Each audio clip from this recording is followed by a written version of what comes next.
Hello അസ്സാം വലൈക്കും. എന്തെല്ലാം എല്ലാവർക്കും സുഖം? അൽഹംദുലില്ലാ നമ്മളിവിടെ സുഖമായിട്ടിരിക്കുന്നുട്ടാ. അപ്പോൾ ഇന്നത്തെ വീഡിയോ ഞാൻ കുറേ ആയി റെസിപ്പി വീഡിയോസ് എല്ലാം ചെയ്തിട്ട്, അപ്പം ഇന്ന് നല്ല അടിപൊളി 2 റെസിപ്പി ഉണ്ട്. അതുപോലെ തന്നെ കുറച്ച് വിശേഷങ്ങളും ഒക്കെ ഉള്ളൊരു കുഞ്ഞു വ്ളോഗാണ്. അപ്പോൾ വീഡിയോ സ്കിപ്പ് ചെയ്യാതെ കാണുക. നിങ്ങൾക്ക് ഇഷ്ടമാവാന്നുണ്ടെങ്കിൽ വീഡിയോ സബ്സ്ക്രൈബ് ചെയ്തിട്ട് സപ്പോർട്ടാക്കാൻ കൂടെ മറക്കണ്ട കേട്ടോ. അപ്പോൾ നമുക്ക് വീഡിയോ കണ്ടു നോക്കാം.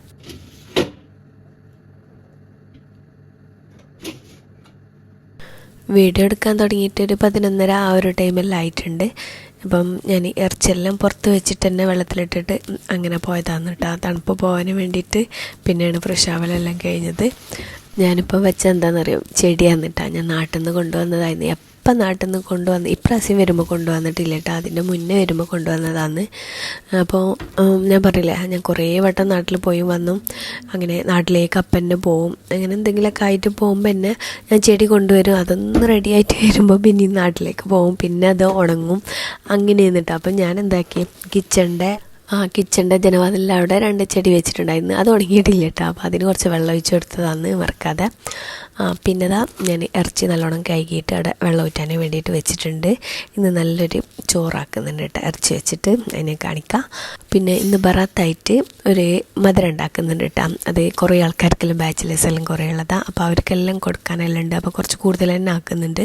അപ്പോൾ അതിനുള്ള അരിയെല്ലാം ഞാൻ പൊതിർത്തി വെക്കുകയാണ്. അപ്പോൾ ജീരകശാല അരിയിലെ അത് 1.5 കപ്പ് മധുരം ഉണ്ടാക്കാൻ വേണ്ടിയിട്ടുള്ളതാണ്. അപ്പോൾ അതുകൊണ്ട് തന്നെ നല്ലോണം കഴുകിയിട്ട് വെള്ളത്തിൽ കുതിർത്ത് വെക്കുന്നുണ്ട് കേട്ടോ. പിന്നെ മറ്റേ പാത്രത്തിലുള്ളത് ചോറുണ്ടാക്കാനുള്ള അരി തന്നെ, ജീരകശാല അരിയായിട്ട് തന്നെ കേട്ടോ ആ ചോറും വെക്കുന്നുള്ളത്. ഇനി ഇത് ഇറച്ചിക്കുള്ള മസാല റെഡിയാക്കലാണ്. 2 ഉള്ളി എടുത്തിട്ടുണ്ട്, 2 തക്കാളി, അതുപോലെ തന്നെ ഒരു കഷ്ണം ചെറിയ കഷ്ണം കേട്ടോ ഇഞ്ചി, പിന്നെ ഒരു 4-5 വെളുത്തുള്ളി. അതെല്ലാം ഒന്ന് ക്ലീൻ ആക്കിയിട്ട് എടുക്കുന്നുണ്ട്. ബീഫ് 1/2 കിലോനെക്കാട്ടി കുറച്ചും കൂടെ കൂടുതലുണ്ട് കേട്ടോ. അത്ര തന്നെ 3/4 കിലോ ഇല്ലേനും, എന്നാലും 1/2 കിലോത്തിനെക്കാട്ടി കുറച്ചും കൂടെ കൂടുതലുണ്ട്. പിന്നെ എരിവിനനുസരിച്ച് 4-5 പച്ചമുളക് എടുക്കട്ടോ. നിങ്ങൾക്ക് എത്ര എരിവ് അതിനനുസരിച്ചിട്ട് പച്ചമുളകിൻ്റെ എണ്ണം കൂടുതലും കുറവെല്ലാം എടുക്കട്ടോ. അപ്പോൾ അതൊക്കെ ഒന്ന് ക്ലീൻ ആക്കിയിട്ട് എടുക്കുന്നുണ്ട്. പിന്നെ ഇഞ്ചും വെളുത്തുള്ളിയും പച്ചമുളകും കൂടെ ഇല്ലേ, ഒന്ന് ചെറിയ മിക്സിയിലിട്ടിട്ട് ഒന്ന് ക്രഷാക്കിയിട്ട് അത് മാറ്റി വെക്കുന്നുണ്ട് കേട്ടോ. അപ്പോൾ ഇതെല്ലാം കട്ടാക്കിയിട്ടെല്ലാം മാറ്റി വെച്ചിട്ടുണ്ട്. ആദ്യം നമുക്ക് മസാല റെഡിയാക്കട്ടോ. അതിനായിട്ട് ഒരു കുക്കർ വെച്ചിട്ടുണ്ട്. അതിലേക്ക് വെളിച്ചെണ്ണ തന്നെ എടുക്കട്ടോ. ഈ ഒരു റൈസിലേക്ക് വെളിച്ചെണ്ണയാണ് ടേസ്റ്റ് ഉണ്ടാവുക. ഒരു 2 ടേബിൾ സ്പൂണ് വെളിച്ചെണ്ണ ചേർത്ത് കൊടുക്കട്ടോ. പിന്നെ നമ്മൾ കട്ടാക്കി വെച്ചില്ല ഉള്ളി, ഞാനിപ്പം 2.5 ഉള്ളി എടുത്തിട്ടുണ്ടായിരുന്നു. ഇങ്ങനെ കട്ടാക്കുമ്പോൾ മൊത്തത്തിൽ കട്ടാക്കി വെച്ചതാണ്. കാര്യം റൈസിലേക്കും ഒരു 1/2 ഉള്ളി വേണം കേട്ടോ. അപ്പോൾ അതാണ് അവിടെ മാറ്റി വെച്ചത്. ബാക്കി 2 ഉള്ളി സ്ലൈസാക്കി കട്ട് ചെയ്തത് വെളിച്ചെണ്ണയ്ക്ക് ചേർത്ത് കൊടുത്തിട്ടുണ്ട്. എന്നിട്ട് ജസ്റ്റ് ഒന്ന് നല്ലോണം വാടണ്ട, എന്നാലും ഒരു കളർ ചേഞ്ച് ആകുന്ന വരെ നല്ലോണം വാട്ടിയെടുക്കാം. അതിന് ശേഷം തക്കാളി ഇതുപോലെ വലുതായാലൊന്നും കുഴപ്പമില്ല കേട്ടോ. നമ്മളെങ്ങനെ കട്ടാക്കുന്നത്, നല്ല ചെറിയ പീസാക്കണം അങ്ങനെയൊന്നുമില്ല, എങ്ങനെ കട്ട് ചെയ്താലും പ്രശ്നമില്ല കേട്ടോ. അതും കൂടെ ചേർത്ത് കൊടുക്കുക. എന്നിട്ട് അതിലേക്ക് ഇഞ്ചി വെളുത്തുള്ളി പച്ചമുളക് ക്രഷാക്കി വെച്ചതാണ്, അതും കൂടെ ചേർത്ത് കൊടുക്കുന്നു. നല്ല പേസ്റ്റ് പോലെ അരക്കണ്ട കേട്ടോ, ഒന്ന് ക്രഷായാൽ മാത്രം മതി. അതും കൂടെ ചേർത്ത് കൊടുത്തിട്ട് നല്ലോണം ഒന്ന് ഇളക്കിയിട്ട് തക്കാളി വേവുന്നവരെ ഒന്ന് ഇളക്കി കൊടുക്കുക. തക്കാളിക്കത ഇതുപോലെ നല്ലോണം ഒന്ന് ഉടഞ്ഞ് വന്നിട്ടുണ്ട് കേട്ടോ. ഈ ഒരു ടൈമിൽ ഇതിലേക്ക് നമ്മൾ ബീഫ് കഴുകിയിട്ട് ഊറ്റി വെച്ചില്ല, അത് ഇതിലേക്ക് ചേർത്ത് കൊടുക്കട്ടോ. പിന്നെ ബീഫ് എടുക്കുമ്പം ഈ ഒരു റൈസിലേക്ക് ബീഫ് എടുക്കുമ്പോൾ എപ്പോഴും ശ്രദ്ധിക്കുക, നല്ല നെയ്യും കൊട്ടും മുള്ളുള്ളത് എടുക്കട്ടോ. പിന്നെ നല്ല എല്ലുള്ളത് എടുക്കട്ടോ. എല്ലും ഇറച്ചും നെയ്യും ഒക്കെ ഉള്ള പീസ് എടുക്കുക, എന്നാലാണ് ഈ ഒരു റൈസ് നല്ല ടേസ്റ്റ് ഉണ്ടാവും കേട്ടോ. പിന്നെ ഇറച്ചി മാത്രമൊക്കെ എന്നുണ്ടെങ്കിൽ ഒരു ടേസ്റ്റും ഉണ്ടാവില്ല. അപ്പോൾ അതുകൊണ്ടാണ് ഞാൻ പറയുന്നത്. ഇനി ഈ ബീഫിലേക്ക് പാകത്തിനുള്ള ഉപ്പും കൂടെ ചേർത്ത് കൊടുത്തിട്ട് നല്ലോണം ഒന്ന് മിക്സ് ആക്കിയിട്ട് വിസിലിടാതെ ഒരു 2 മിനിറ്റ് കേട്ടോ ഒന്ന് മൂടിയിട്ട് വെക്കുക. ഹൈ ഫ്ലെയിമിൽ തന്നെ മൂടിയിട്ട് ഇതുപോലെ വെക്കുക. അപ്പോൾ 2 മിനിറ്റ് കഴിയുമ്പോൾ ഈ വിസിലിൻ്റെ ഉള്ളിൽ കൂടെ അല്ലേ ഒരു ആവി ഇങ്ങനെ വരും. ആ ഒരു ടൈമിൽ ഇത് ഓപ്പൺ ആക്കട്ടെ. ഇങ്ങനെ ചെയ്താൽ ആ ഒരു ബീഫിൻ്റെ ആ ഒരു സ്മെല്ലൊക്കെ ഒന്ന് പോയി കിട്ടും കേട്ടോ. അതിന് വേണ്ടിയിട്ടാണ് ഇങ്ങനെ ചെയ്യുന്നുള്ളത്. ഇപ്പോൾ നല്ലോണം ചൂടായിട്ടുണ്ട് കേട്ടോ. ഇനിയിപ്പം നല്ലോണം ഒന്ന് ഇളക്കി കൊടുക്കുക. ഇനി ഇതിലേക്ക് ഒരു 1.5 ടേബിൾ സ്പൂണ് മല്ലി ചേർത്ത് കൊടുക്കുന്നുണ്ട് കേട്ടോ. ഞാൻ ഫസ്റ്റ് 1 ടേബിൾ സ്പൂണാണ് ചേർത്ത് കൊടുത്തത്. പിന്നെ ഞാൻ 1/2 ടേബിൾ സ്പൂണും കൂടെ ചേർത്ത് കൊടുക്കുന്നുണ്ട് കേട്ടോ ലാസ്റ്റ്. പിന്നെ 1 ടേബിൾ സ്പൂണ് കാശ്മീരി മുളക് പൊടി. നിങ്ങൾക്ക് എരിവ് വേണമെന്നുണ്ടെങ്കിൽ എരിവുള്ള മുളക് പൊടി ചേർത്ത് കൊടുത്താലായിട്ടാ. പിന്നെന്താ കുറച്ച് മഞ്ഞൾപ്പൊടിയും കൂടെ ചേർത്തിട്ടുണ്ട്. പിന്നെ ഞാൻ ഒന്ന് ഇളക്കി നോക്കിയിട്ട് ഞാൻ പറഞ്ഞില്ല 1.5 ടേബിൾ സ്പൂണാണ് മൊത്തത്തിൽ മല്ലിപ്പൊടി ചേർത്ത് കൊടുത്തിട്ടുള്ളത്. 1 ടേബിൾ സ്പൂൺ മുളക് പൊടിയും കുറച്ച് മഞ്ഞൾപ്പൊടിയും കേട്ടോ. എന്നിട്ട് ഇതുപോലെ നല്ലോണം മിക്സ് ആക്കുക. ഇനി ഇതിലേക്ക് നല്ല ചൂടുള്ള വെള്ളം ഒഴിച്ച് കൊടുക്കട്ടോ. എപ്പോഴും ഇതുപോലെ മസാല നല്ലോണം ചൂടായി കഴിഞ്ഞാൽ, ഇറച്ചിയെല്ലാം നല്ലോണം ചൂടായി കഴിഞ്ഞാൽ നല്ല തിളച്ച വെള്ളം ഒഴിച്ച് കൊടുക്കാൻ ശ്രദ്ധിക്കട്ടോ. ഇനി ഇതുപോലെ നല്ലോണം ഒന്ന് മിക്സ് ആക്കുക. പാകത്തിന് ഉപ്പൊക്കെ ഉണ്ടാകുന്ന നോക്കട്ടോ. ഇതിപ്പം ഞാനൊരു 2.5 കപ്പ് വെള്ളം ഒഴിച്ച് കൊടുത്തിട്ടുണ്ട് കേട്ടോ. ഈ കറി നമുക്ക് ആവശ്യമുണ്ട്, അതുകൊണ്ടാണ് ഇത്ര കൂടുതൽ ഞാൻ വെള്ളം ഒഴിച്ച് കൊടുത്തിട്ടുള്ളത്. ഇനി വിസിലിട്ടിട്ട് ഇതൊന്ന് വേവിച്ചെടുക്കുന്നുണ്ട്. ചിലവർ ബീഫിനനുസരിച്ചാവും കേട്ടോ ഓരോ വിസിൽ. നല്ലോണം വെന്തിട്ട് ഉടയണ്ട കേട്ടോ. നമുക്കിപ്പം കയ്യിൽ ഇങ്ങനെ ഇറച്ചെടുത്താൽ ഇങ്ങനെ പിച്ചിട്ട് വരുന്നില്ല, ആ ഒരു ടൈം വരെ വേവിച്ചെടുക്കണം. അത് നിങ്ങൾ നോക്കിയാൽ മതി കേട്ടോ. ഒന്ന് തുറന്ന് നോക്കിയാൽ മതി. ഒരു 5 വിസിൽ വന്നാൽ, ചിലവർക്ക് ഒരു 3 വിസിലും മതി. ചിലവരെ കുക്കറും ഒക്കെ അനുസരിച്ചിട്ട് ഇരിക്കും കേട്ടോ. ഓരോ ബീഫും ഒക്കെ അനുസരിച്ചിട്ട് ഇരിക്കും. അപ്പോൾ അതുകൊണ്ടാണ് ഞാൻ എത്ര വിസിൽ എന്നുള്ളത് പറയാത്ത. അപ്പോൾ അതവിടെ മൂടിയിട്ട് വിസിലാക്കാൻ വെച്ചിട്ടുണ്ട് കേട്ടോ. ഇറച്ചി വേവുന്ന ആ ഒരു ടൈം കൊണ്ട് ഞാൻ വിചാരിച്ചു ഇനിയിപ്പോൾ ടൈം വെറുതെ വേസ്റ്റ് ആക്കണ്ട. ഇങ്ങനെ വീഡിയോ എടുക്കുന്ന ടൈമിലില്ലേ കുറേ ടൈം വേണ്ടി വരുന്നത്, അല്ലെങ്കിൽ പെട്ടെന്നാവും. അപ്പോൾ ഞാൻ പിടി ഉണ്ടാക്കാനുണ്ട്, ചെറിയ കുഞ്ഞി പിടിയില്ലേ, അതാക്കാനുണ്ട്. അപ്പോൾ അതിനിതാ ഞാൻ 1.5 കപ്പ് പൊടി, പത്തിരിപ്പൊടിയില്ലേ, അത് സാധാരണ പത്തിരിക്കെല്ലാം നമ്മൾ വാട്ടുന്നില്ലേ, അതുപോലെ തന്നെ വാട്ടിയിട്ട് വെച്ചിട്ടുള്ളതാണ്. ഇനിയിപ്പം അതൊന്ന് ചൂടാറാനും വേണ്ടി വെയിറ്റ് ആക്കാമെന്ന്. ഞാൻ ഒരുപോലെ തന്നെ എന്നിട്ടാ കാര്യം, ഞാൻ പത്തൽപ്പൊടിയാണ് യൂസ് ആക്കിയത്. പത്തിരിപ്പൊടിയാണെന്നുണ്ടെങ്കിലേ ഇതുവരെ വെള്ളം തിളപ്പിച്ചിട്ട് ഇങ്ങനെ പൊടിയിട്ടിട്ട് വാട്ടിയെടുക്കേണ്ടി വരുന്നത്. പക്ഷേ ഞാൻ യൂസ് ആക്കിയത് പത്തൽപ്പൊടിയാണ്. എനിക്ക് ഓർമ്മയേ ഇല്ല കേട്ടോ. പത്തൽപ്പൊടിക്ക് കുറച്ച് ചൂടുവെള്ളം അല്ല പച്ചവെള്ളത്തിലും കുഴച്ചിട്ട് ഇങ്ങനെ ആക്കിയെടുത്താൽ മതി കേട്ടോ. ഇപ്പോൾ നോക്കുമ്പോൾ നല്ല ചൂട്, അങ്ങനെ കുഴക്കാൻ പറ്റുന്നില്ല. അപ്പോൾ ഞാൻ വിചാരിച്ചു റബ്ബേ എന്തിനു വെറുതെ ഇങ്ങനെ ആക്കിയ, വേഗം പണി ആട്ടിയ, കുറച്ച് സാധാ വെള്ളം ചൂടുവെള്ളം കഴിച്ചിട്ട് പെട്ടെന്ന് എടുക്കാനല്ല ഒന്ന് പിന്നെ വിചാരിച്ച്. പിന്നെ എന്താക്കുന്നത്, ചെറിയ ചൂടോടെ കുഴച്ചിട്ട് അതവിടെ ഉരുട്ടി വെച്ചിട്ടുണ്ട് കേട്ടോ. അപ്പോഴേക്കും ബീഫ് വെന്തിട്ടുണ്ട്. അപ്പം അതിൽ നിന്ന് ഞാനിതാ 2 കപ്പ് വെള്ളം കേട്ടോ, 2 കപ്പ് വെള്ളമല്ല കറി എടുത്തിട്ട് വേറൊരു പാത്രത്തിലേക്ക് മാറ്റിയിട്ടുണ്ട്. പിന്നെ ചെറിയ 2 ഉരുളങ്കിഴങ്ങ് എടുത്തിട്ടുണ്ട് കേട്ടോ. അപ്പോൾ ഇത് ഓപ്ഷനിലാണ്, ഇത് വേണ്ട കേട്ടോ. പക്ഷേ എനിക്കില്ലേ ഇഷ്ടമാണ് ഇങ്ങനെ റൈസിൽ ഉരുളങ്കിഴങ്ങ് കിടക്കുന്നത് കഴിക്കാൻ. അപ്പം അതുകൊണ്ട് തന്നെ ഞാൻ ഇട്ടതാണ്. അത് ഓപ്ഷനിലാണ്. അത് നിങ്ങൾ ഉണ്ടാക്കുമ്പം ഇഷ്ടമാണെന്നുണ്ടെങ്കിൽ മാത്രം ഇട്ടാൽ മതി കേട്ടോ. അതും ഇറച്ചീൻ്റെ കൂടെ തന്നെ ഇട്ട് കൊടുക്കരുതിട്ട്, നല്ല പൊടിഞ്ഞു പോകും. ഇങ്ങനെ നമുക്കിങ്ങനെ കഴിക്കാൻ കിട്ടണം. അപ്പോൾ അതിന് വേണ്ടിയിട്ടാണ് ഞാൻ ലാസ്റ്റ് ഇട്ട് കൊടുത്തത് കേട്ടോ. അപ്പോൾ 2 കപ്പ് ഞാൻ മാറ്റി വെച്ചിട്ട് ബാക്കി അവിടെ വെള്ളം വറ്റിക്കാനും വേണ്ടിയിട്ട് ഒരടുപ്പത്ത് വെച്ചിട്ടുണ്ട് കേട്ടോ ഇറച്ചിൻ്റെ മസാല.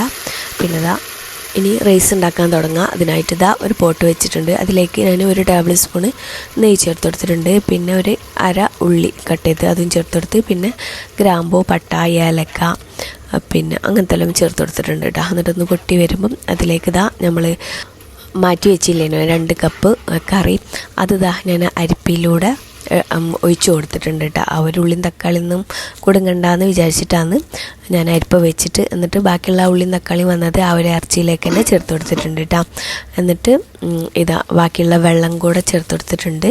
അതായത് ഇപ്പോൾ 1 കപ്പ് അരിക്ക് 2 കപ്പ് വെള്ളം എന്നുള്ള അളവിലാണ് ഞാനിപ്പം ചേർത്ത് കൊടുത്തിട്ടുള്ളത്. അപ്പം ഞാൻ 2 കപ്പ് അരിയാണ് കേട്ടോ എടുത്തിട്ടുള്ളത്. അപ്പം 4 കപ്പ് വെള്ളം. അപ്പോൾ 2 കപ്പ് കറീൻ്റെ വെള്ളം ഉണ്ടായിരുന്നു, കറീൻ്റെ മസാലേൻ്റെ വെള്ളമില്ലേ, അത് 2 കപ്പ് സാധാ വെള്ളം ചേർത്ത് കൊടുത്തിട്ടുണ്ട്. എന്നിട്ട് കുറച്ച് മല്ലിയില ചേർത്ത് കൊടുത്തിട്ടുണ്ട്. പിന്നെ ഉരുളങ്കിഴങ്ങില്ലേ, അത് ഞാനിതാ റൈസിലേക്ക് ഇട്ട് കൊടുത്തിട്ടുണ്ട്. ഒന്ന് ഹാഫ് വേവായപ്പം അതിലേക്ക് ചേർത്ത് കൊടുത്തിട്ടുണ്ട്. എന്നിട്ട് പാകത്തിനുള്ള ഉപ്പ് ചേർത്ത് കൊടുക്കട്ടെ. മസാല വെള്ളം ഒഴിച്ചു കൊടുക്കുമ്പം, ഇറച്ചിൻ്റെ മസാല വെള്ളം ഒഴിച്ചു കൊടുക്കുമ്പം അതിൽ ഉപ്പുണ്ടാവും. അപ്പോൾ ഉപ്പ് നോക്കിയിട്ട് ആ വെള്ളത്തിൽ ചേർത്ത് കൊടുത്താൽ മതി കേട്ടോ. അതിന് ശേഷം ഞാൻ അരി നല്ലോണം കഴുകിയിട്ട് ഊറ്റിയിട്ട് വെച്ചിട്ടുണ്ടായിരുന്നു. അതിൽ വെള്ളം ഒട്ടും പാടില്ല കേട്ടോ. അപ്പോൾ അതുകൊണ്ട് തന്നെ ഊറ്റിയിട്ട് വെച്ചിട്ടുണ്ടായിരുന്നു. അതും കൂടെ ചേർത്ത് കൊടുക്കുക. പാകത്തിന് ഉപ്പും ചേർത്ത് കൊടുത്തിട്ട് ഒന്ന് നല്ലോണം ഇളക്കിയിട്ട് മൂടി വെച്ചിട്ട് ലോ ഫ്ലെയിമിൽ വേവിച്ചെടുക്കുന്നുണ്ട് കേട്ടോ. അപ്പോൾ ഞാനൊന്ന് മൂടി തുറന്ന് നോക്കിയിട്ടുണ്ട്. അപ്പോൾ കുറച്ചും കൂടെ വെള്ളം വറ്റാനുണ്ട് കേട്ടോ. അപ്പം കുറച്ചൊന്ന് വെന്തിട്ടുണ്ട്, കുറച്ചും കൂടെ വെള്ളം വറ്റാനുണ്ട്. ഇനി ആ ദമ്മിൽ കിടന്നിട്ട് വേവട്ടെ. ആ ഒരു ടൈമിൽ ഇതിലേക്കുള്ള മസാല, നമ്മൾ ഇറച്ചിൻ്റെ മസാല വറ്റിച്ചിട്ട് വെച്ചില്ലേ, അത് കുറച്ച് കൂടുതൽ മല്ലിയിലയും ചേർത്ത് കൊടുത്തിട്ടുണ്ടായിരുന്നു കേട്ടോ. പിന്നെ റൈസിൻ്റെ വെള്ളത്തിൽ മല്ലിയില ചേർത്ത് കൊടുത്തിട്ടുണ്ടായിരുന്നു, അതൊന്നും മറക്കണ്ട. കറിവേപ്പിലും ചേർത്ത് കൊടുക്കുക. എന്നിട്ട് ആ ഇറച്ചി മൊത്തത്തിൽ ആ മസാലയോട് കൂടി ഇതിലേക്ക് ചേർത്ത് കൊടുത്തിട്ട് അത് നല്ലോണം ഒന്ന് പതുക്കെ ഇങ്ങനെ ഇളക്കി കൊടുക്കുക കേട്ടോ. ഇതുപോലെ ഇളക്കി കൊടുക്കുക.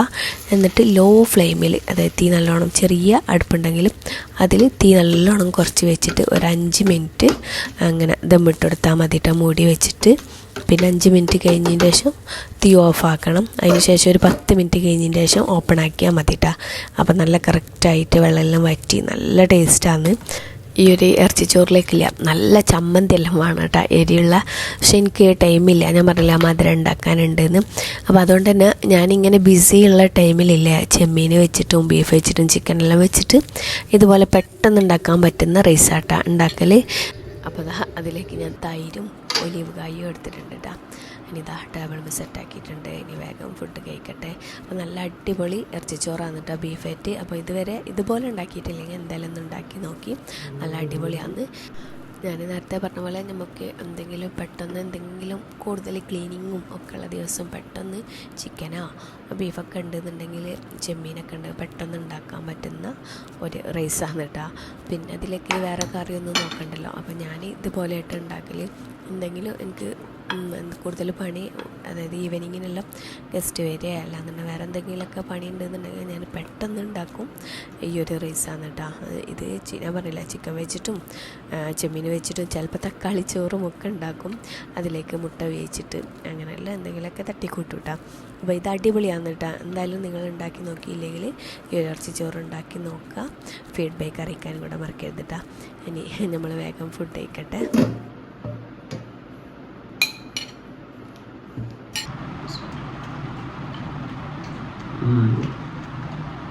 ചോറ് 2 പിടി കഴിച്ചോട്ടെ.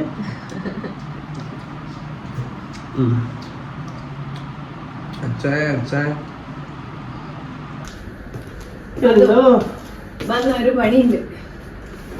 ഇപ്പൊ ഫുഡ് കഴിച്ചല്ലോ. ഫുഡ് കഴിച്ചാല് ഒരു 20 മിനിറ്റ് വെറുതെ ഇരിക്കണം. അതാണ് ഫുഡിന് ഒരു കഴിച്ചതിന്റെ ഒരു റെസ്റ്റ് കൊടുക്കും.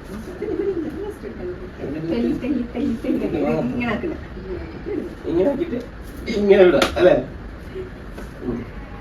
അത് ചെയ്യുന്ന എപ്പോഴെങ്കിലും പറയുന്നത് പണിയെന്ന് വെച്ചിട്ടുണ്ടോ, എപ്പോഴും തരുന്നില്ല, എപ്പോഴെങ്കിലും തരുമ്പോൾ ചെയ്യാതിരിക്കാതെ.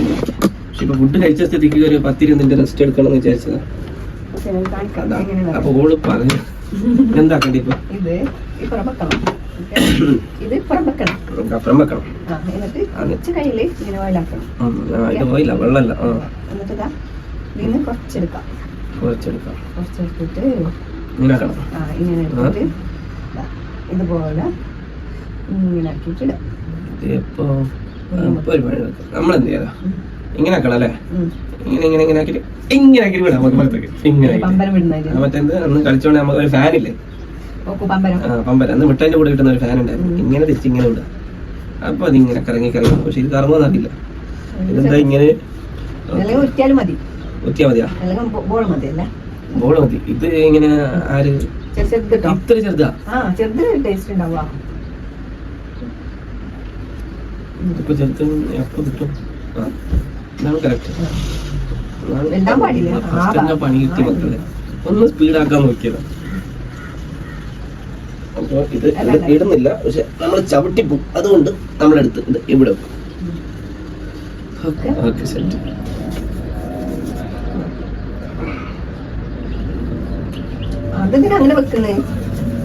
അപ്പൊ ഒറ്റ കൈ വേണ്ടേ? ഹലോ, ഇതാ ഇങ്ങനെ ആക്കിയിട്ട് ഇങ്ങനെ ആക്കിയതിന് ശേഷം എടുത്തിട്ട്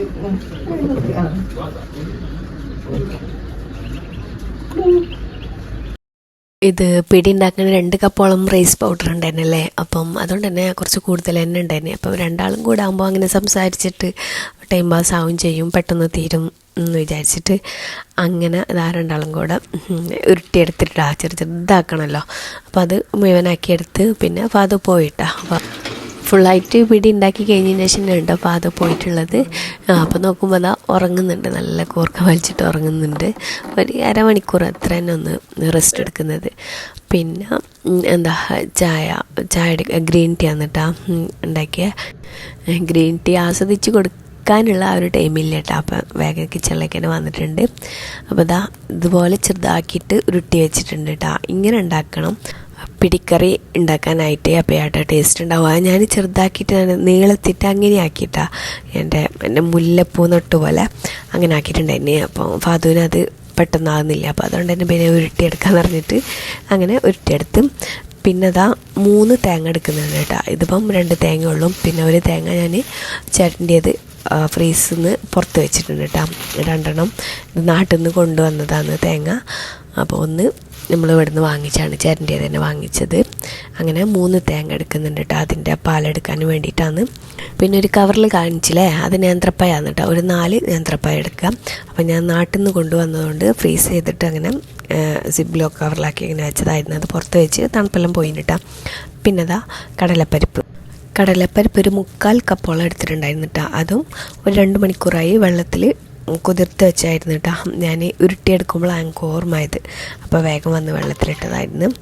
അത് കുക്കറിലേക്ക് ചേർത്ത് കൊടുത്തിട്ട് കുറച്ച് ഉപ്പും കുറച്ച് 1 കപ്പ് വെള്ളം കൂടെ ചേർത്തിട്ട് 1 വിസില 2 വിസിലാക്കി എടുക്കാം. ഞാനിപ്പം 2 വിസിലാക്കി എടുത്തിട്ടുണ്ട് കേട്ടോ. അപ്പം ചിലത് പെട്ടെന്ന് കുക്കറിനെ അപേക്ഷിച്ചിട്ടായിരിക്കും, ചില കുക്കറിൽ പെട്ടെന്ന് വേവും. അപ്പം അതനുസരിച്ചിട്ട് നിങ്ങൾ വേവിച്ചെടുത്താൽ മതി കേട്ടോ. ഞാനിപ്പം 2 വിസിലാക്കി എടുത്തിട്ട് അത് സ്റ്റോപ്പാക്കിയിട്ട് അവിടെ വെച്ചിട്ടുണ്ടായിരുന്നു. പിന്നെ ചൂടെല്ലാം പോയിൻ്റെ ശേഷം ഓപ്പൺ ആക്കിയിട്ടുണ്ടായിരുന്നത്. പിന്നെ ഇനിയിപ്പോൾ ഇതൊന്ന് സ്റ്റീം ചെയ്യാൻ വെക്കാം. പിടി വേവാനായിട്ട് ഒരു 20 മിനിറ്റ് വേണം കേട്ടോ. പിന്നെ എയർ ഫ്രയറിൽ വെക്കുന്ന അയിലാന്ന് കേട്ടോ. ഞാൻ എവിടുന്ന് ആമസോണിൽ നിന്നോ എവിടുന്ന് വാങ്ങിച്ചും കറക്റ്റ് ഓർമ്മയില്ല കേട്ടോ. അപ്പോൾ ഷോപ്പിലെല്ലാം കിട്ടുന്നു. അപ്പോൾ അതിലാവുമ്പോൾ പിന്നെ അപ്പുറം പോവില്ലല്ലോ, പിന്നെ വെള്ളത്തിന് അംശമൊന്നും ഉണ്ടാവില്ല എന്ന് വിചാരിച്ചിട്ട് അതിൽ തന്നെ ഇട്ടിട്ട് മൂടി വെച്ചിട്ട് ഒരു 20 മിനിറ്റ് ഇതൊന്ന് സ്റ്റീം ചെയ്തിട്ട് വേവിച്ചെടുക്കുന്നുണ്ട് കേട്ടോ. പിന്നെ തേങ്ങ എടുക്കുമ്പോൾ എപ്പോഴും നല്ല പച്ച തേങ്ങ എടുക്കാൻ നോക്കട്ടെ. നല്ല പാല് കിട്ടുന്ന നല്ല പച്ച തേങ്ങ എടുക്കാൻ നോക്കുക. അപ്പോൾ ഞാൻ കുറച്ച് കൂടുതൽ ഉണ്ടാക്കുന്നതുകൊണ്ട് തന്നെ 3 തേങ്ങൻ്റെ പാലെടുക്കുന്നുണ്ട്. അപ്പോൾ ചിരണ്ടി എടുക്കുന്നുണ്ട് കേട്ടോ. മുഴുവനായിട്ട് ചെരുവി എടുത്തിട്ടുണ്ട്. ഇനി ഇത് മിക്സിൻ്റെ ജാറിലിട്ടിട്ട് ഫസ്റ്റ് 1-ാം പാലെടുക്കണം, പിന്നെ 2-ാം പാലെടുക്കുന്നത് കേട്ടോ. അപ്പോൾ ഞാൻ മുഴുവനായിട്ട് തന്നെ വലിയ മിക്സി തന്നെ എടുത്തിട്ടുണ്ട്. ഞാൻ മുഴുവനായിട്ട് തന്നെ ഇട്ടിട്ട് ഫസ്റ്റ് പാലെടുക്കുക. പിന്നെ സെക്കൻഡ് പാൽ കുറച്ച് കൂടുതൽ വെള്ളം ഒഴിച്ചിട്ട് അങ്ങനെ എടുക്കുന്നുള്ളതാണ്.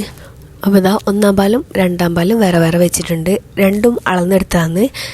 1-ാം പാൽ 2 കപ്പും 2-ാം പാൽ 10 കപ്പും ഉണ്ട് കേട്ടോ. അപ്പോൾ അതവിടെ മാറ്റി വെച്ചിട്ടുണ്ട്. ഇനി നമ്മൾ പച്ചരിയില്ലേ, അത് നല്ലോണം ഒന്ന് അരച്ചെടുക്കുക. ഇതിപ്പം 1 കപ്പ് 1.5 കപ്പ് പച്ചരി അല്ല, ജീരകശാല അരി കേട്ടോ. അതാണ് ഒരു 1.5 കപ്പ് എടുത്തോളൂ കേട്ടോ. ഞാൻ 1.5 കപ്പ് എടുത്തിട്ടുണ്ട്. കുറച്ച് കൂടുതൽ ഉണ്ടാക്കുന്നതുകൊണ്ടാണ് ഞാൻ 1.5 കപ്പ് എടുത്തിട്ടുള്ളത്. നിങ്ങൾ കുറച്ചാണെന്നുണ്ടെങ്കിൽ ഒരു 1/2 കപ്പെല്ലാം മതി കേട്ടോ. ക്വാണ്ടിറ്റി കൂടുതൽ ഉണ്ടാക്കുന്നതുകൊണ്ടാണ് ഞാൻ 1.5 കപ്പ് എടുത്തിട്ടുള്ളത് കേട്ടോ. അപ്പോൾ ഞാൻ സ്റ്റീം ചെയ്യാൻ വെച്ചില്ല. അതും 20 മിനിറ്റ് ആയിട്ട് ഞാൻ തീ ഓഫാക്കി വെച്ചിട്ടുണ്ട്. ചൂടാറിന് ശേഷം അതും മാറ്റിയിട്ടുണ്ട്. അതുപോലെ തന്നെ പരിപ്പ് വെന്തിട്ടുണ്ട് കേട്ടോ. നല്ലോണം ഉടയരുത് കേട്ടോ. ഇത് 2 വിസിലാക്കി ഞാൻ ഓഫാക്കി വെച്ചിട്ടുണ്ട്. ഇതിപ്പോൾ കറക്റ്റ് വേവാന്ന്. ഉടഞ്ഞു പോയാൽ ഇങ്ങനെ കടിക്കാൻ കിട്ടൂല, അത് പ്രത്യേകം ശ്രദ്ധിക്കുക. ഇതേപോലെ തന്നെ വേവിച്ചെടുക്കാൻ നോക്കട്ടെ. പിന്നെ പച്ചരി ഞാൻ നല്ലോണം അരച്ചിട്ട് 1 കപ്പ് വെള്ളം ഒഴിച്ചിട്ട് അരച്ചെടുത്തിട്ടുണ്ടായിരുന്നു കേട്ടോ. അപ്പം അത് എത്ര 1 കപ്പ് 2 കപ്പ് വെള്ളം ആയാലൊന്നും കുഴപ്പമില്ല. പച്ചരി നല്ല പേസ്റ്റ് പോലെ അരച്ചെടുക്കുക. അത് ഈ ഒരു ചട്ടിയിലേക്ക് ഒഴിച്ചെടുത്തിട്ടുണ്ട്. ഇപ്പോൾ തീ ഒന്നും കത്തിച്ചിട്ടില്ല കേട്ടോ. പിന്നെ 2-ാം പാൽ 10 കപ്പില്ലേ, അതും ചേർത്തെടുത്തിട്ടുണ്ട്. പിന്നെ ഷുഗർ ഒരു 1.5 കപ്പ് ഷുഗറും ചേർത്തെടുത്തിട്ടുണ്ട് കേട്ടോ. ഇനി നിങ്ങൾ നോക്കട്ടോ ഷുഗർ. അപ്പം നിങ്ങൾ കുറച്ചൊക്കെ ഉണ്ടാക്കുന്നതിനെന്നുണ്ടെങ്കിൽ 1/2 കപ്പെല്ലാം മതിയാവും. മധുരം കൂടി പോകണ്ട കേട്ടോ. കൂടിപ്പോയാലില്ലേ ഒന്ന് ചടക്കും. ചെറിയ രീതിയിലുള്ള മധുരമാണ് എല്ലാവർക്കും ഇഷ്ടം. അതുകൊണ്ട് തന്നെ ഞാൻ അധികം മധുരം ഇടാതെയാണ് കേട്ടോ ഉണ്ടാക്കിയിട്ടുള്ളത്. അപ്പോൾ പഞ്ചസാര ഇട്ടിട്ട് പിന്നെ നല്ലോണം ഇളക്കുക. എന്നിട്ട് തീ കത്തിച്ചിട്ട് കൈ വെക്കാതെ ഇതുപോലെ നല്ലോണം ഇളക്കി കൊടുക്കണം കേട്ടോ. കൈ വെച്ചിട്ട് നമ്മൾ ഇളക്കാതിരിക്കുക എന്നുണ്ടെങ്കിലേ വേഗം അടിയിൽ പിടിക്കും. കാര്യം നമ്മൾ പച്ചരി അരച്ചിട്ട് ഒഴിച്ചെടുത്തല്ലേ, അപ്പോൾ അതുകൊണ്ട് തന്നെ കട്ട പിടിക്കും. അപ്പോൾ അതുകൊണ്ട് തന്നെ കൈ വെക്കാതെ ഇതുപോലെ തിളക്കുന്നവരെ ഇതുപോലെ ഇളക്കി കൊടുക്കട്ടോ. പിന്നെ ഇത് തിളപ്പിക്കുമ്പം ഹൈ ഫ്ലെയിമിൽ വെക്കരുത്, ഒരു മീഡിയം ഫ്ലെയിമിൽ വെച്ചിട്ട് വേണ്ട ഇങ്ങനെ പതുക്കെ ഇളക്കിയിട്ട് ഇത് തിളപ്പിച്ചെടുക്കാനായിട്ട്. അപ്പോൾ ഞാൻ പച്ചരിയെല്ലാം നമ്മൾ ചേർത്ത് കൊടുത്തല്ല, പച്ചല്ല, അപ്പോൾ അതുകൊണ്ട് വെന്ത് കിട്ടുള്ളൂ. അത് പ്രത്യേകം ശ്രദ്ധിക്കണം കേട്ടോ, അല്ലെങ്കിൽ പച്ചരിൻ്റെ ആ ഒരു ചൊയ വരും. പച്ചരി അല്ല കേട്ടോ, ജീരകശാല അരിയാണ്, പ്രത്യേകം മറക്കണ്ട കേട്ടോ. ജീരകശാല അരിയിലാണ് ഇത്ര ടേസ്റ്റ് ഉണ്ടാവുക, ഞാൻ മറന്ന് പറയുന്നതാണ്. അപ്പോൾ ഇതുപോലെ തിള വന്ന് കഴിഞ്ഞാലില്ലേ, മീഡിയം ഫ്ലെയിമിൽ വെച്ചിട്ട് ഇതുപോലെ നല്ലോണം തിള വന്ന് കഴിഞ്ഞാൽ ഇതിലേക്ക് നമ്മൾ വേവിച്ച് വെച്ച സ്റ്റീം ചെയ്തെടുത്ത എന്താ കടലപ്പരിപ്പ്, അതുപോലെ തന്നെ പിടി, പിന്നെ പഴമില്ലേ ഒരു 4 പഴം ഉണ്ടാവും കേട്ടോ. ചെറിയ ചെറിയ ക്യൂബ്സ് ആക്കിയിട്ട് കട്ട് ചെയ്തെടുത്താൽ മതി. അതും കൂടെ ചേർത്ത് കൊടുത്തിട്ടുണ്ട്. എന്നിട്ട് ആ ഒരു മധുരം ഒക്കെ ഇതിൽ, അതായത് ഈ പിടിയിലും അതുപോലെ തന്നെ പഴത്തിലും പരിപ്പല്ലേ അതിലൊക്കെ മധുരം പിടിക്കണം കേട്ടോ. അല്ലെങ്കിൽ നമ്മൾ പച്ച ചോയ ഉണ്ടാവില്ലേ, അപ്പം മധുരം പിടിക്കണം. അതുവരെ ഒരു 5 മിനിറ്റ് ലോ ഫ്ലെയിമിലിട്ട് ഇതുപോലെ ഇളക്കി കൊടുക്കട്ടോ. അടിയിൽ പിടിക്കാതെ ശ്രദ്ധിക്കണം. പിന്നെ പാകത്തിനുള്ള ഉപ്പും കൂടെ ചേർത്ത് കൊടുക്കട്ടോ. അത് ഞാൻ വിട്ടുപോയതാണ്, ഞാൻ വീഡിയോയിൽ കാണിച്ചിട്ടുണ്ട്, പക്ഷെ പറയാൻ വിട്ടുപോയതാണ്. നമ്മൾ പഞ്ചസാര ചേർത്ത് കൊടുത്തില്ല, ആ ഒരു ടൈമിൽ തന്നെ പാകത്തിന് കുറച്ച് ഉപ്പ് ചേർത്ത് കൊടുക്കട്ടോ. ഉപ്പും കൂടെ ചേർത്ത് കൊടുക്കുമ്പോഴാണ് ഇതിൻ്റെ കറക്റ്റ് ടേസ്റ്റ് വരിക. അപ്പോൾ കുറച്ച് ഉപ്പ് ചേർത്ത് കൊടുക്കുക. പിന്നെ അതാ ഒരു 1/2 ടീസ്പൂണോ 1 ടേബിൾ സ്പൂണോ അങ്ങനെ ഏലക്ക പൗഡർ ചേർത്ത് കൊടുക്കട്ടോ. അതുകൂടെ ചേർത്ത് കൊടുത്തിട്ട് ഇതാ ഇതുപോലെ നല്ലോണം മിക്സാക്കി കൊടുക്കുക. പിന്നെ ലാസ്റ്റ് ഇതാ 2 കപ്പ് തേങ്ങാപ്പാൽ, അത് നല്ല കട്ടിയുള്ള പാലാണ് കേട്ടോ, അതും ചേർത്ത് കൊടുത്തിട്ടുണ്ട്. എന്നിട്ട് ലോ ഫ്ലെയിമിൽ തന്നെയാണ് കേട്ടോ ഇപ്പോൾ ഉള്ളത്. ഇതുപോലെ നല്ലോണം ഇളക്കി കൊടുക്കുക. 1-ാം പാൽ ഇതുപോലെ നല്ലോണം മിക്സായി എന്ന് കണ്ടാൽ തീ അപ്പോൾ ഓഫാക്കണം കേട്ടോ. ഒരിക്കലും തിളപ്പിക്കരുത്, നല്ലോണം ചൂടാവാനും പാടില്ല കേട്ടോ, പിരിഞ്ഞ് പോവും. നമ്മൾ ഫസ്റ്റത്തെ പാൽ ചേർത്തുകൊണ്ട് എന്താ തിളപ്പിക്കാതിരിക്കുക, പ്രത്യേകം ശ്രദ്ധിക്കുക, പിരിഞ്ഞ് പോവും കേട്ടോ. അപ്പോൾ അതുകൊണ്ടാണ് ഒന്ന് ചൂടായാൽ ഇതുപോലെ നല്ലോണം ഒന്ന് മിക്സ് ആയാൽ മാത്രം മതി. തീ ഓഫാക്കിയിട്ട് വെക്കുക കേട്ടോ. അപ്പോൾ അതാ നമ്മളെ കായ്പ്പിടി റെഡി ആയിട്ടുണ്ട്. അപ്പം ഞാൻ മധുര ഉപ്പൊക്കെ ഒന്ന് നോക്കുന്നുണ്ട് കേട്ടോ. അപ്പം എല്ലാം കറക്റ്റ് ഉണ്ട്. ഇനി ഇത് മൂടി വെക്കുന്നുണ്ട്. ഇതൊന്ന് വറവിടണം കേട്ടോ, നമ്മൾ തൂമിച്ച് വയ്ക്കാന്നെല്ലാം പറയില്ല. അപ്പോൾ അതാ ഞാൻ കുറച്ച് കൂടുതൽ തന്നെ അണ്ടിപ്പരിപ്പ് എടുക്കുന്നുണ്ട് കേട്ടോ. അണ്ടിപ്പരിപ്പ് മാത്രമാണ് ഞാൻ എടുക്കുന്നുള്ളത്. ഇത് ഓപ്ഷനിലാണ്, വേണമെങ്കിൽ ചെയ്താൽ മതി. പക്ഷേ ഇതും കൂടെ ഇട്ടിട്ട് കടിക്കാൻ കിട്ടുമ്പം നല്ല ടേസ്റ്റാണ്. കുറച്ച് കൂടുതൽ തന്നെ എടുത്തിട്ടുണ്ട്. എന്നിട്ട് ഇതുപോലെ ഒന്നിങ്ങനെ പൊട്ടിച്ചു കൊടുക്കുന്നുണ്ട് കേട്ടോ. അത് അങ്ങനെ പീസ് കട്ടാക്കാൻ കുറച്ച് കൂടുതൽ ടൈം പിടിക്കുമല്ലോ, അതുകൊണ്ട് തന്നെ ഇതുപോലെ ഒന്ന് കുത്തി കൊടുക്കുന്നുണ്ട്. എന്നിട്ട് ഒരു പാനിൽ കുറച്ച് 1 ടേബിൾ സ്പൂൺ നെയ്യ് ചേർത്ത് കൊടുത്തിട്ടുണ്ട്. നല്ല പശു നെയ്യ് ചേർത്ത് കൊടുക്കണം കേട്ടോ. എന്നിട്ട് അതിലേക്ക് കാഷ്യൂ ചേർത്ത് കൊടുത്തിട്ട് ഇതുപോലെ ഒന്ന് ജസ്റ്റ് ഒന്ന് ഇളക്കി കൊടുത്താൽ മതി കേട്ടോ. ഇത് ഞാനെടുത്ത കാഷ്യൂ ഫ്രൈ ചെയ്ത് തന്നെയാണ്, അപ്പോൾ അതുകൊണ്ട് ജസ്റ്റ് ഒന്ന് ഇളക്കി കൊടുത്തിട്ട് നമ്മളെ പിടി പായസത്തിലേക്ക് ഇത് ചേർത്ത് കൊടുക്കുന്നുണ്ട് കേട്ടോ. എന്നിട്ട് നല്ലോണം ഒന്ന് മിക്സ് ആക്കി കൊടുക്കുക. ഒരു 2 മിനിറ്റ് മൂടിയിട്ട് വെക്കട്ടോ. ഇതിപ്പം നല്ലോണം ലൂസാവരുത് കേട്ടോ, അത് നിങ്ങൾ ശ്രദ്ധിക്കണം. ഇതിപ്പം കുറച്ച് ലൂസിനാണുള്ളത്, ഇത് ചൂടാറുമ്പം ഒന്ന് ടൈറ്റാവും. അപ്പോൾ അത് കറക്റ്റാണ്. അപ്പോൾ ഇത് കണ്ടില്ല, ഇപ്പം ഇതുപോലെ ആകണം കേട്ടോ. നല്ലോണം ലൂസായി കഴിഞ്ഞാൽ പിന്നെ അതൊരു ടേസ്റ്റ് ഉണ്ടാവില്ല. ഇത് കണ്ട ഇതുപോലെ കുറച്ച് തിക്കിൽ തന്നെ എടുക്കട്ടെ. ഇനി ഇത് ചൂടാറുമ്പം ഇതിലും കുറച്ചും കൂടെ തിക്കാവും. അപ്പം അതാണ് നമ്മളെ പാകം. ഇത് എല്ലായിടത്തും ഓരോരോ പേരാണ് കേട്ടോ. പിടിക്കറി, പിടിപ്പായസം, കായ്പിടി എന്തെല്ലോ പറയൂ കേട്ടോ. അപ്പം ഇതെന്തായാലും പിടിക്കറി റെഡി ആയിട്ടുണ്ട്. ഇനിയിപ്പം ചൂടോട് കൂടി തന്നെ എല്ലാവർക്കും കൊടുക്കണം കേട്ടോ. ആദ്യം നമ്മൾ കുടിക്കട്ടെ, എന്നിട്ട് അയൽവാസികളുണ്ട്, പിന്നെ അവിടെ അപ്പുറത്തെല്ലാം ബാച്ചിലേഴ്സും ഒക്കെ ഉണ്ട്. അപ്പോൾ അതിൻ്റെ ചങ്ങായിമാരെല്ലാവർക്കെല്ലാം കൊടുക്കാനുണ്ട്. അപ്പോൾ ഇനിയിപ്പം നമ്മൾ കുടിച്ച് കഴിഞ്ഞതിന് ശേഷം എല്ലാവർക്കും കൊണ്ടുപോയി കൊടുക്കും. അപ്പോൾ ഇതാണ് കേട്ടോ നമ്മളെ ഇന്നത്തെ ബറാത്ത് സ്പെഷ്യൽ. അപ്പോൾ എന്തായാലും ഉണ്ടാക്കി നോക്കുക, ഫീഡ്ബാക്ക് അറിയിക്കാനും കൂടെ മറക്കരുത്. അടിപൊളിയാണ് കേട്ടോ. ഞാൻ ഉണ്ടാക്കിയ റൈസ് ആയാലും ഇത് ഒരു വട്ടെങ്കിലും നിങ്ങൾ ഉണ്ടാക്കി നോക്കണം കേട്ടോ. നല്ല ടേസ്റ്റാണ്. ചെറിയ മധുരമൊക്കെ ആയിട്ട് കഴിക്കാൻ നല്ല ടേസ്റ്റ്.